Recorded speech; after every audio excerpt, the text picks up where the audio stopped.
आप जानते होंगे कि हमारा जो भारतीय संगीत है उसकी परंपरा जो है वो बहुत प्राचीन है। अगर हम बात करें तो करीब कहते हैं कि 2000 या उससे भी ज्यादा 3000 साल पुराना एक परंपरा है। वैदिक काल से इसकी जो है उद्भव मानी जाती है और वैदिक काल के बाद जितने भी हमारा महाकाव्य काल गया और उसके बाद में जो ऐतिहासिक काल गए हमारे, उन सभी कालों में हम देखते हैं कि संगीत की जो परंपरा है वो बिल्कुल एक सूत्र से बंधी हुई चली आ रही है। समय समय पर जैसे हमारी संस्कृति में भी बदलाव आया है, ऐसे ही हमारे संगीत में भी बदलाव आया है। जैसे हमारी संस्कृति और समाज बदली है, जैसे वैदिक कालीन परंपरा में जिस तरह से संगीत किया जाता था, उसके बाद हमें पता चलता है कि राज्य दरबारों में जिस तरीके से संगीत का आयोजन हुआ करता था, उसके बाद हम देखते हैं कि आगे चलते चलते जैसे समाज में बदलाव आता जाता है, उसकी रुचि में जैसे परिवर्तन आती जाती है, संगीत में भी उसी तरह कई किस्म के परिवर्तन हम देख पाते हैं। तो ये जो भारतीय संगीत की परंपरा हम आपको बता रहे हैं कि अगर ये वैदिक काल से प्रवाहित होता चला आ रहा है, इसका मतलब ये नहीं जो ख्याल विधा जिसके बारे में मैं आज बात करना चाह रही हूँ, इसकी भी जो ऐतिहासिकता है वो भी 4000 साल पुरानी है, ऐसा नहीं है। विधाएं हमारी लोक रुचि के अनुसार और समय के अनुसार परिवर्तित होती आ रही है और ख्याल जो विधा है वो एक बहुत ही नई विधा है। ख्याल के जो शब्द है ख्याल, उसी से आपको पता चल रहा होगा कि ये जो शब्द है ये हमारी संस्कृत ओरिजिन का नहीं है। तो अर्थात ख्याल विधा जो है वो मुस्लिम संप्रदाय के यहाँ आने के बाद में और हमारी संस्कृति का और उनके संस्कृति के मेल के बाद जो हमारी भाषाओं में भी तब्दीली आई है, इसी तरीके से हमारे संगीत में भी जो तब्दीली आई है वहीं से ये उद्भव होता है। और ये शब्द जो है ये उर्दू का शब्द है या फारसी का शब्द है। ख्याल का अगर आप मतलब या मायने समझना चाहते हैं तो ख्याल को हम विचार कह सकते हैं, सोच कह सकते हैं, कल्पना कह सकते हैं और अपनी एक स्वतंत्र विचार कह सकते हैं। और इसमें इमेजिनेशन और क्रिएटिविटी का एक बहुत अपार संभावना है। तो आप समझ सकते हैं कि जो भी इस विधा को गाता है उसको कल्पना की और अपनी इमेजिनेशन से क्रिएटिविटी की पूरी तरह इजाजत रहती है। वो कोई भी राग गाते हैं तो उस राग में, उस राग के दायरे में, उस राग के जो नियम है उसके दायरे में रहते हुए वो अपने संगीत को जितनी भी कल्पनाशीलता से सजाते हैं, यही उसकी परिपक्वता बताती है लोगों में। वो कितना मैच्योर है, वो कितना क्रिएटिव है, वो हमें पता चलता है जितनी वो उस राग की विस्तार करता है, उस राग के दायरे में रह के। और इस विधा में यानी कि ख्याल की जो विधा है, ख्याल का जो फॉर्म है, फॉर्मेट है, उस फॉर्मेट में पूरी तरह एक स्वतंत्रता मिलती है कि जो गाने वाला है वो अपनी पूरी कल्पना की उड़ान भर के इस विधा को भर सकता है, गा सकता है। ठीक है। तो अब ये देखिए कि मैंने आपको कहा कि ख्याल एक विधा है, पर कैसी की किस तरह के संगीत की विधा है? ये गायन शैली की विधा है। संगीत, हमारी भारतीय संगीत दो तरह से चलती है। एक तो है आपका इंस्ट्रूमेंटल म्यूजिक या वाद्य संगीत और दूसरा है गायन। तो ये गायन की विधा है। गायन की एक विधा को हम ख्याल रूप से जानते हैं। और इस ख्याल विधा का जन्म बहुत हुआ तो 250 या 300 साल पुराना है, इससे ज्यादा नहीं है। इससे पहले जो विधाएं गाई जाती थी, उनमें से कुछ एक विधाएं हम आज भी जीवित हैं और गाते हैं हम लोग, जैसे कि ध्रुपद है और धमार है, जो दरबारी संगीत में गाया जाता था। और उसके बाद ख्याल का उद्भव होता है। अब ख्याल के उद्भव के बारे में कई प्रकार की जो है मत प्रचलित है।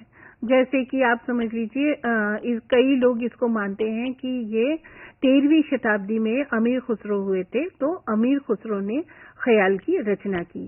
लेकिन अमीर खुसरो खुद एक लेखक थे और उनकी लिखी हुई जितनी भी हमें डॉक्यूमेंट्स प्राप्त होते हैं, उसमें कहीं पर भी उन्होंने इस बात की कोई चर्चा नहीं की कि ख्याल नाम से उन्होंने कोई विधा प्रचलित की है। इसके अलावा 13वीं शताब्दी में ही लिखा गया है संगीत रत्नाकर, उसमें भी कई विधाओं के बारे में जो है लेखक लिखते हैं, परंतु उसमें ख्याल विधा के बारे में कुछ पता नहीं चलता। उसके बाद में हम आते हैं कुछ फारसी ग्रंथों में, और फारसी में लिखी हुई एक खास करके संगीत का ग्रंथ है गुनियात उल मुनियात। इसमें भी हम पाते हैं कि इसमें ख्याल शब्द का कहीं पर भी या ख्याल टर्म का कहीं पर भी कोई उच्चारण नहीं है। इसके बाद में हम कुछ क्या कहते हैं, थोड़े दिनों में आप जब अंग्रेज आते हैं, वो कहीं से खोजबीन करना शुरू करते हैं भारतीय संस्कृति के बारे में, तो वो कहीं से ये तथ्य एक उजागर करते हैं कि जौनपुर के एक सुल्तान हुए, सुल्तान हुसैन शाह शर्की। इनका समय था करीब 1458 से लेके और 1479 तक। तो इन्होंने कई राग जो है इजाद किए। इनका संगीत में बड़ा दखल था और ये रुचि भी लेते थे, और इन्होंने कहते हैं कि एक राग भी प्रचलन में जो है लेके आए, वो है जौनपुरी। जौनपुरी के नाम से हम आज भी उस राग को गाते हैं। इसके अलावा उन्होंने कई और विधाएं जो है उन्होंने इजाद किए, और इसके लिए जौनपुरी मतलब कुछ वेस्टर्न जो स्कॉलर्स हैं, वो ख्याल को जो है सुल्तान हुसैन शाह शर्की ने बनाया है, ऐसे भी कहते हैं। परंतु इसका भी कोई हमारे पास में ऐसा प्रमाण नहीं मिलता जिसको कह के हम, जिसको देखते हुए हम ये कहे कि इन्होंने ख्याल की रचना की होगी।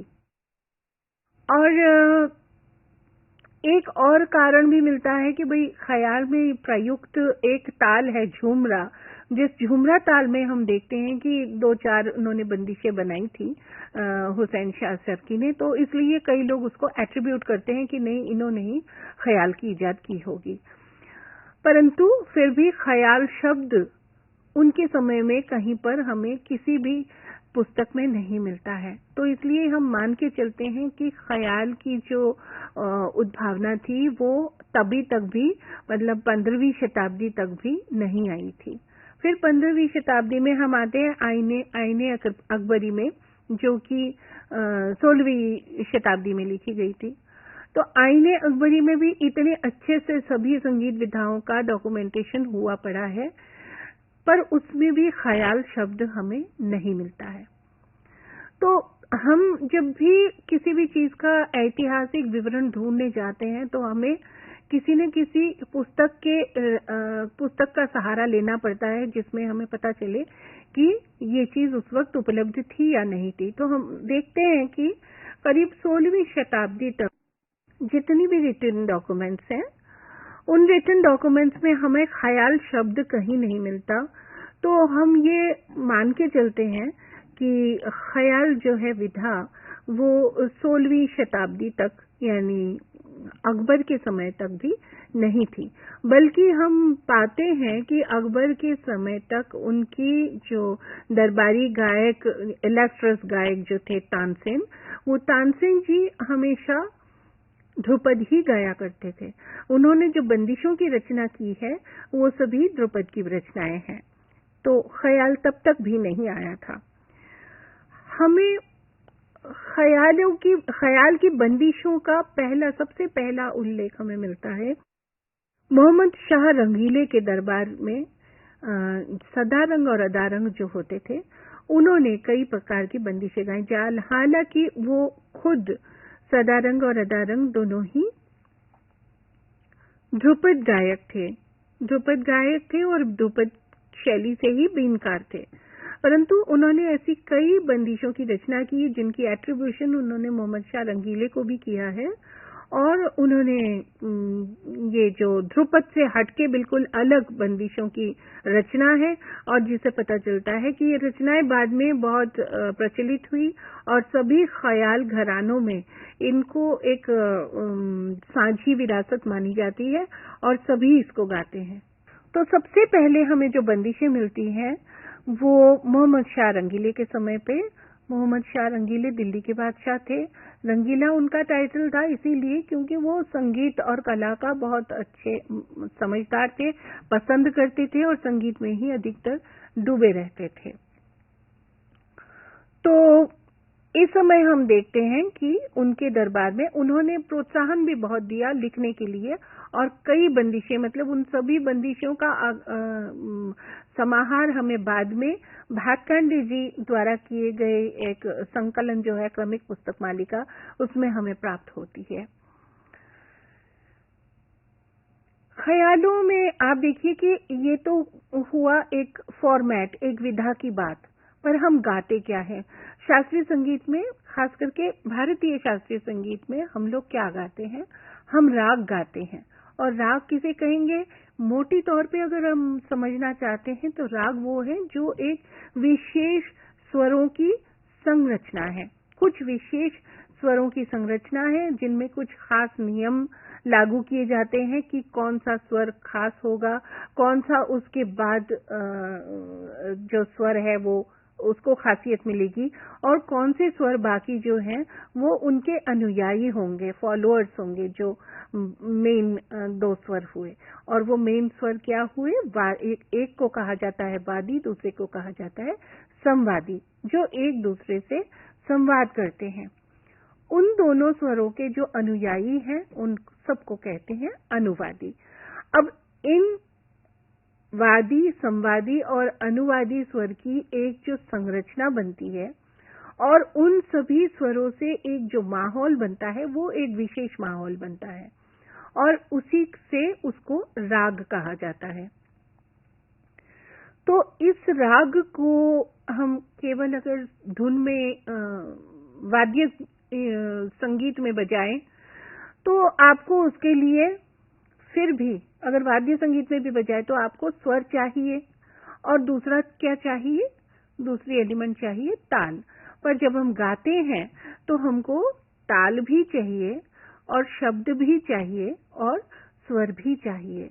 तो हम जो भी गाते हैं उसमें जो तीन मूल तत्व होते हैं, यानी कि इसके जो एलिमेंट्स होते हैं जिसके बगैर ये बन ही नहीं सकता, वो है स्वर, ताल और साहित्य या पद।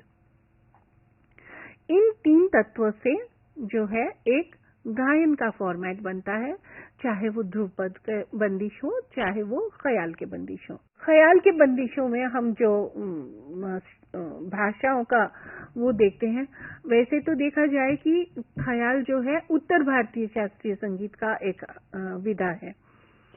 तो उत्तर भारतीय शास्त्रीय संगीत के होने के बावजूद भी उत्तर भारत में आप देख लीजिए, महाराष्ट्र से लेके और पूर्व में बंगाल तक और असम तक सभी जगह जो भारतीय शास्त्रीय संगीत गाया जाता है उसमें जो विधाएं गाई जाती हैं वो दो ही हैं, एक ध्रुपद है, दूसरा ख्याल है। पर इतनी बड़ी जो भूखंड है उसमें कई भाषाएं प्रचलित हैं। महाराष्ट्र में मराठी, गुजरात में गुजराती, बंगाल में बंगाली, असम में असमी, परंतु ख्याल की भाषा वही मेन है, हिंदी है। और हिंदी के कुछ डायलेक्ट्स हैं, जैसे कि अक्सर ब्रजभाषा में हम पाते हैं ख्याल, फिर ब्रजभाषा में, खड़ी बोली में, अवधी में, कई जगह पे हमें पंजाबी में भी मिलता है और कुछ एक बंदिशें हमें जो है मैथिली में भी मिलती हैं, लेकिन बहुत कम। अक्सर हमें जो है ब्रज भाषा में ही और साधारण हिंदी में भी हमें बंदिशें प्राप्त होती हैं। ख्याल की एक खासियत ये बात है कि इससे पहले, ख्याल विधा से पहले कुछ एक विशेष जो संगीत को सजाने के लिए चीजें हैं, अलंकार, जैसे कि ताने, उन तानों की कोई खास विशेषता नहीं थी ध्रुपद के गायन शैली में, परंतु ख्याल की गायन शैली में ताने बहुत इम्पोर्टेंट एक स्थान रखती है। तो इसलिए उन तानों की साफ सफाई से निकासी के लिए क्या करते हैं कि उसकी संगत वाद्य जो है वो पखावज की जगह कुछ और मेलोड डाउन इंस्ट्रूमेंट हो गया, जो कि तबला है। तो तबला ताल के लिए लिया जाता है और सारंगी जो है या आजकल हारमोनियम, ये दोनों वाद्य जो हैं वो ख्याल के साथ संगत में लिए जाते हैं। पखावज की जो आवाज है, उसकी जो ध्वनि निकलती है, उसकी जो नाद उत्पन्न होती है, वो नाद जो है ध्रुपद फॉर्मेट के लिए बहुत अच्छा था, क्योंकि ध्रुपद के जो बोल हैं, उसके जो लिटरेचर है, वो बहुत ज्यादा संस्कृत निष्ठ हिंदी में लिखे जाते थे। तो इसलिए उन शब्दों के साथ में पखावज की जो नाद है वो बहुत मेल खाता था। अब आते हैं ख्याल में प्रयुक्त होने वाले ताल।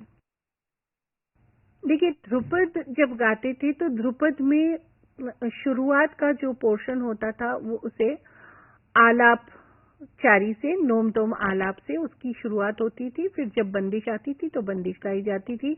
लय के साथ सब शब्दों का खेल होता था और उसके साथ में पखावज का चाल होती थी। तो परंतु ये गायन विधा बिल्कुल मतलब ख्याल से मेल नहीं खाती। ख्याल जो है वो दो प्रकार की है। एक ही व्यक्ति एक ही सामने बैठ के वो एक ही साथ दोनों ही प्रकार के ख्याल गाता है, तभी ख्याल की गायकी संपूर्ण मानी जाएगी, यानी कि विलंबित ख्याल और द्रुत ख्याल। बाद में द्रुत ख्याल अलग से भी लोग गाते हैं, परंतु वो उसे संपूर्ण ख्याल गायकी नहीं कहा जाएगा। तो विलंबित ख्याल जो है उसके लिए जो तालें प्रयुक्त होती हैं वो अधिकतर आड़ा चौताल, झूमरा और आजकल बहुत ही ज्यादा लोकप्रिय है विलंबित एक ताल। इसके अलावा तिलवाड़ा में भी गाया जाता है और विलंबित तीन ताल, अति विलंबित तीन ताल में भी कई बंदिशें गाई जाती हैं। परंतु आजकल जो बहुत ज्यादा प्रचलन में है वो है एक ताल। और विलंबित ख्याल के अलावा जो द्रुत ख्याल की बंदिश है उसको हम अधिकतर जो है तीन ताल, फिर द्रुत एक ताल, ऐसे हम गाते हैं। परंतु इन दोनों ख्यालों के अलावा दोनों जो लय मैंने बताया, एक विलंबित लय और एक द्रुत लय, इन दोनों लयों के अलावा एक तीसरा लय भी कभी कभार गाया जाता है, वो है मध्य लय का ख्याल। और मध्य लय के ख्याल जो हैं वो झपताले में, रूपक में और कभी कभी एक ताल में ऐसे गाया जाता है। तो ये हुए ख्याल के जो ताल है। अब क्या जरूरत है कि हम ख्याल जो है विलंबित में अलग से गाएं और फिर द्रुत में अलग से गाएं? देखिए, विलंबित का जो एक जब हम पूरा एक ख्याल गाएंगे एक ही राग में, तो अगर हम 1 घंटे का कार्यक्रम एक ही ख्याल में करते हैं, तो एक ही राग में करते हैं, तो जब ख्याल गाएंगे तो विलंबित ख्याल उसमें 45 मिनट्स होंगे और बाकी 15 मिनट का द्रुत ख्याल होगा। ऐसे ही अगर हम आधे घंटे का ख्याल गा रहे हैं तो हमारा करीब करीब 20 से 22 मिनट जो है वो विलंबित ख्याल गाया जाएगा और अंत के 8 से या 7 से 5 मिनट तक का आपका द्रुत ख्याल गाया जाएगा।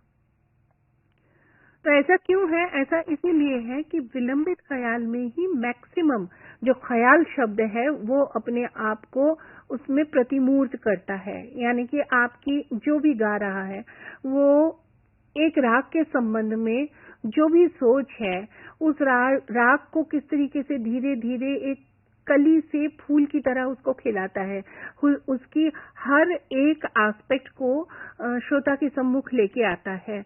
उसकी जो कल्पना होती है डिफरेंट डिफरेंट स्वरों की संरचना करके और उसको प्रस्तुत करने का, विभिन्न अलंकारों से उसको सजाने का, जिस राग में मीड़ की बहुलता है उसमें मीड़ से, जिस राग में जो है खटके की और उसकी तानों की बहुलता अच्छी लगती है उस राग में उस तरह से, या कुछ एक राग ऐसे भी होते हैं जिसमें कि बोलों से ही बोल के साथ लय का जो एक खेल होता है, जैसे कि जिसे कहा जाएगा कि लयकारी, उस ऐसे करके भी जो है ख्याल के राग को एक्सपोज किया जाता है, उसके स्वरावली के जो उसके शब्दावली के जो रस है उसको एक्सपोज किया जाता है, और ख्याल के जो अपने स्वर हैं उन स्वरों के जरिए किस तरह से रस की उत्पत्ति की जाती है, ये सब कुछ विलंबित ख्याल में होता है। और विलंबित ख्याल की जो चाल होती है वो एकदम शुरू से जो है मेडिटेटिव वे में, बहुत ही मेडिटेटिव वे में शुरू होती है और धीरे धीरे धीरे धीरे उसका लय बढ़ता जाता है। पहले उसे स्थाई और अंतरा पोर्शन में गा के आलापचारी, मतलब आलाप के जरिए विस्तार करके, उसके बाद हम आते हैं जब लयकारी करते हैं, उसके बाद बोल तान करते हैं, उसके बाद मोटी गमक की ताने करते हैं, स्वरों से हम उसके साथ स्वर और लय के साथ में लयकारी करते हैं, और इस तरह से धीरे धीरे एक क्लाइमेक्स बिल्डअप होती है और अंत में जाके हम ताने करके उसको छोड़ते हैं, विलंबित ख्याल का समापन करते हैं। और उसके बाद हम आते हैं द्रुत ख्याल में। और द्रुत ख्याल कैसा होता है कि उसकी जो शब्दावली है उसके पहली पंक्ति को लेके हम कई तरह की उसकी उस पंक्ति को कई तरह से हम गाते हैं, उसमें लयकारी करते हैं, उसमें स्वर का बदलाव करते हैं। उसके बाद धीरे धीरे उसकी चाल द्रुत होती है और उसमें मेन चीज जो होती है वो है तानों का समावेश। जितनी ताने की जाएंगी और जितनी तरीके की ताने की जाएगी, गायक का उतना ही मतलब परिपक्वता समझा जाएगा। तो अभी और ज्यादा आपको वर्णन न करते हुए मैं एक जो है आपको स्पेसिमेन के तौर पे एक विलंबित ख्याल की बंदिश मैं आपको गा के सुनाती हूँ और एक द्रुत ख्याल की बंदिश गा के सुनाती हूँ।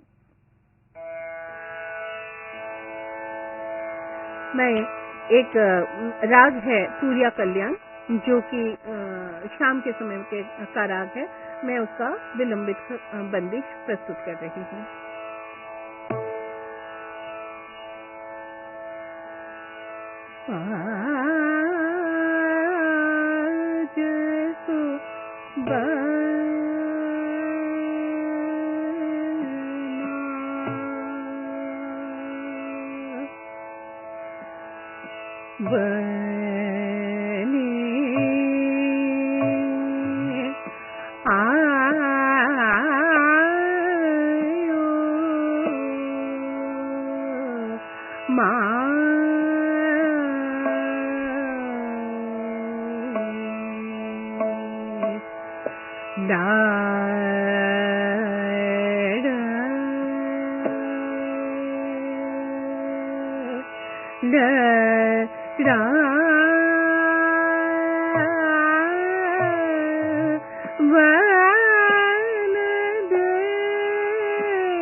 अब जो ख्याल बताती हूँ। गूंद गूंद लायो मालन हरवा, गूंद गूंद लाओ मालन हरवा, मोरे घर आए मीत पियरवा, मोरे घर आए मीत पियरवा, गूंद गूंद लाओ मालन हरवा, गूंद गूंद लाओ।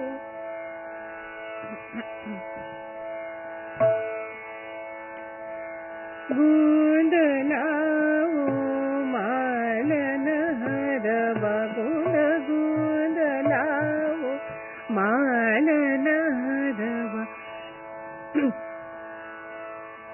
मोरे घर आए मीत पियरवा, गूंद गूंद लाओ मालन हरवा, गूंद गूंद